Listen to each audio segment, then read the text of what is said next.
In this video, we're going to analyze narcissism from a spiritual perspective, part 9. Chosen ones, light workers, there is a high possibility that you probably have encountered a narcissist in your life, whether it be a romantic partner or whether you've had a family member, specifically a mother or a father, but that narcissistic spirit has been present in your life.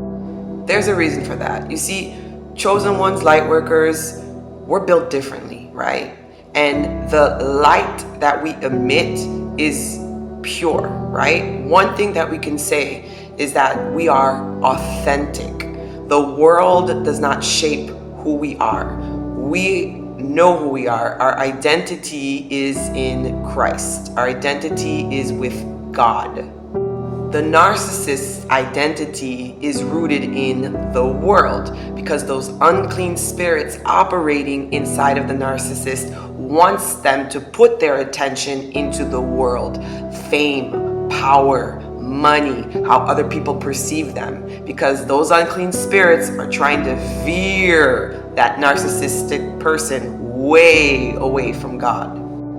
So the way that they can function is by harvesting energy outside of them because they lack the tools. They themselves perhaps have gone through a trauma. Maybe they had a narcissistic mother or a narcissistic father. And yes, there are people that are like, well, I had a narcissistic mother or a narcissistic father and I don't behave that way. Well, everybody is built differently and we are in a battle of light and darkness. And so the narcissist person who has had trauma is the perfect house for these unclean spirits to take them over because they are weak.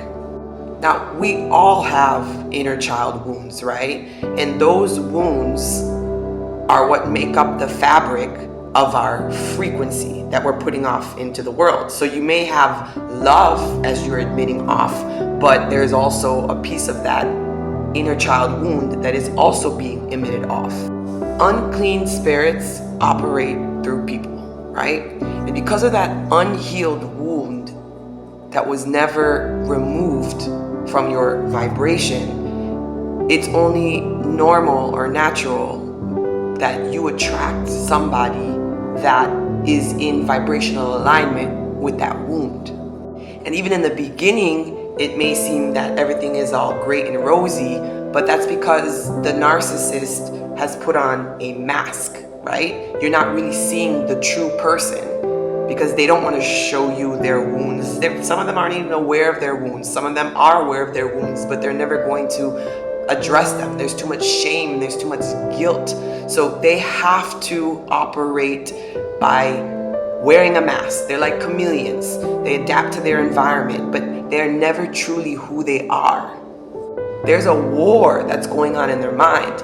And the empath, when the empath is aware of the spirit operating in the narcissist and the spirit knows that, when the light is shining so bright, the authentic light inside of the empath, the narcissist will go crazy and the true colors will come off. And you're not going to be dealing with the actual person. You're dealing with the spirit operating behind the person, the one that is messing with the person's mind, the one that is influencing that person's behavior, the one that entered inside of the narcissist via the trauma that narcissist never addressed in their childhood. Once the empath is able to heal that inner wound inside of them that was in vibrational alignment with the narcissist, and once that empath turns all the attention back to themselves and starts loving themselves and starts seeing their value, they are no longer in a frequency match with the narcissist. They can now look at the narcissist in a different set of eyes.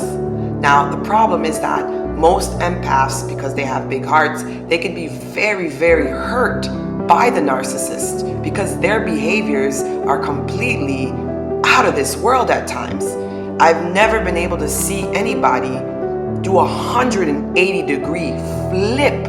1 minute they could be the sweetest person ever, and then the next minute they're a monster. The narcissist is sick, spiritually sick.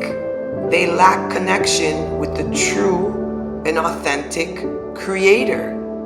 They may have a surface level connection, one that only serves them, like they only go to the creator when they need something or when they've done something wrong and they want to ask for forgiveness, but they don't have a relationship with source.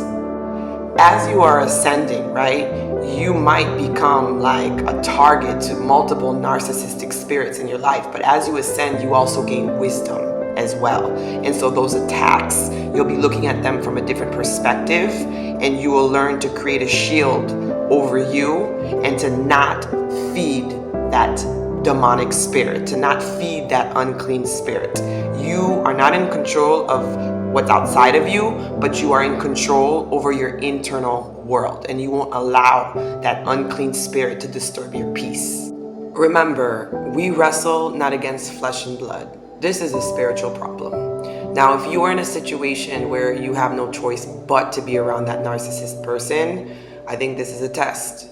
This is a test for you to send love to them. Maybe not in the third dimension, but imagine them in heaven or in the kingdom of heaven, and you're sending them light and you're sending them love because you recognize and understand that the narcissist is an unhealed person who is having unclean spirits inside of them. And if you can just send them love, but also put yourself first, then we're defeating the narcissistic spirit. We're breaking that cycle of hurt people, hurt people, hurt people, hurt people, hurt people. Somebody got to rise above. Anyways, stay strong, saints. I'll catch you in the next video. I hope this helps. Love you all.